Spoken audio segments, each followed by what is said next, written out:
કે જ્યારે ઉદયપુર રાણાએ પોતાના દીકરીના લગ્ન એક નાનકડા રાજપૂત સાથે ગરાસિયા સાથે કરેલી, નાનો ઘડો હતો, કેસરીસિંહ એનું નામ હતું. અને કેસરીસિંહ પરણવા આવ્યા ત્યારે ઘણો દાયજો કર્યો. આપણે ત્યાં દીકરીને દાયજો જેટલું દેવાય એટલું દેવાની વાત આપણે ત્યાં કરી છે. અને એને અમે એમ પણ કીધું છે કે સાસુ એક વિચારે કે દીકરાની વહુ પરણીને આવી છે તો શું શું લઈ આવી એના કરતા શું શું મૂકીને આવી છે એ વિચારવાની જરૂર છે. કેટલું લાવી છે એના કરતા કેટલું મૂકીને આવી છે. અહીં તો ઉદયપુર સ્ટેટ એટલે ઘણો દાયજો કર્યો અને લાડે કોડે દીકરીને વિદાય કરી. અને ખાનદાન કુટુંબનો દીકરો કેસરીસિંહ એ પરણી અને ઘીરે જઈને આમ હિંડોળા ખાતે આમ જે હિંચકે છે એમાં તરસ લાગી એટલે કીધું કે ઠકરાણા પાણી પીવું છે. અને એને દાસીને બોલાવી. દાસી દાસી સાંભળી નહીં. બીજી વાર કીધું દાસી તને કહું છું, એ સાંભળી નહીં. ત્રીજી વાર કીધું. પછી કેસરીસિંહે કીધું કે તમે જ પાણી ભરી લ્યો ને એમ.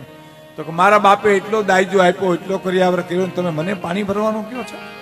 આ તમે મારું અપમાન નહીં, મારા પિતાનું અપમાન કરો છો એમ. એ હિંડોળા ખાટેથી ઉતરી ગયા. ત્યાં દાસી આવી કીધું બોલો બાસુ?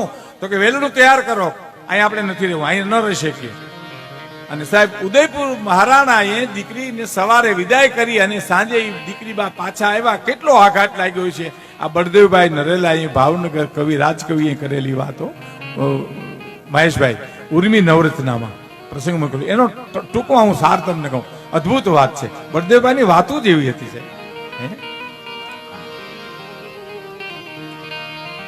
અને મહારાજને કોઈ કીધું કે ભાઈ દીકરી બા પાછા આવ્યા એટલે તો એ વેલરામાંથી ઉતરીને કાટ પગથિયા ચડીને ગઢમાં જઈ અને બાને માતુશ્રીના ખોળામાં માથું નાખી દોવા બીધા.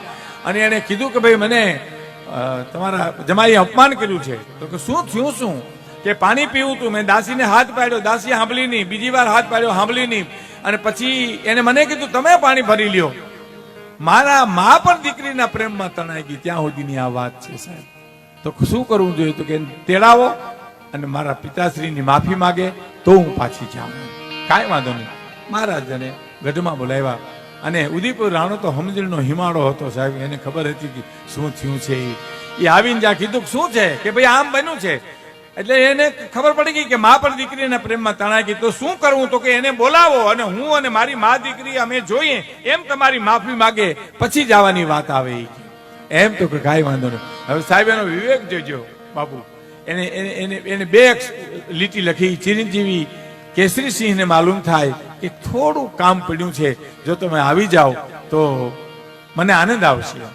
કેસરીસિંહને ખબર હતી કામ તો શું હોય છે, પણ ઉદયપુર સ્ટેજ છે જે મને ઠપકો આપશે ને એમાંય મારું કલ્યાણ છે, એમાંય મને લાભ છે. ઉદયપુર રાણો તો મને કહેશે તો મારા લાભનું આ છે. ઘોડે ચડીને આવ્યા, દરબારગઢને દરવાજે આવ્યા એટલે કીધું કે કેસરીસિંહ આવ્યા. ખુદ મહારાજે હરીકટી કે મારો બાપ આવ્યો, મારો વિહામો આવ્યો, કેસરીસિંહ આવ્યો, મારો ભાઈ આવ્યો. ઓહો વાલનો દરિયો છલકાઈ ગયો. બસમાં લઈને મળ્યા અને લઈને આવ્યા. એક દી એક રાત, બીજો દી બીજી રાત, ત્રીજો દી ત્રીજી રાત. ક્યાંય ઠપકા જેવું આવે નહીં. સરા ભરવામાં પરણવા આવ્યો તો એના કરતા વધારે માન સન્માન આપ્યું. પણ કેસરીસિંહ વિચાર કર્યો છે કે બોલાવ્યો છે તો મને ઠપકો દેવા, પણ હવે હું રજા લઉં બે વેણ કહેવાય છે તો કહેશે. એટલે બે માં દીકરી આમ જરૂર કે આવી ગયા છે. અને કેસરીસિંહ એમ કે છે કે બાપુ હવે મારે રજા લેવી છે, હવે હું જાઉં. પણ કે રોકાવ તો મજા આવે છે, મને આનંદ આવે. તો ના બાપુ આ તો અમે તો નાના માણસ, તમારો સંદેશો આવે એટલે મારે આવવું જોઈએ, પણ અમારે તો કામ ચડી ગયા હોય બાપુ. તો જવું જ છે તમારે? તો હા. મા દીકરી જોવે છે શું ઠપકો આપે છે કે જવું છે કેસરીસિંહ તમારે? તો કે હા. એટલે એની મોજડીઓ કેસરીસિંહની પડી ત્યાંથી ઉપાડી મહારાણા ઉદયપુર રાણાએ આવી અને પગમાં મૂકીને કીધું લ્યો જાવું હોય તો આ મોજડીઓ પહેરી લ્યો તમે. એ મોજડીઓ પહેરી લ્યો એમ કીધું. તો મા દીકરીને એમ થયું ઓહો. પણ કેસરીસિંહ કીધું બાપુ તમે મારી મોજડી ઉપાડી? તો કે કેસરીસિંહ કન્યાદાન દેતી વખતે અંગૂઠો ધોઈને પીધો, પછી મોજડી ઉપાડવામાં મને શું વાંધો છે? અને આટલી જ વાત હતી દીકરીને માટે સાહેબ કે મારો બાપ જેની મોજડી ઉપાડે એને હું પાણી નો ભરી દઉં એમ. એટલો અહંકાર મને કર્યાવરનો, દાઈજાનો, સંપત્તિ વગેરેનો.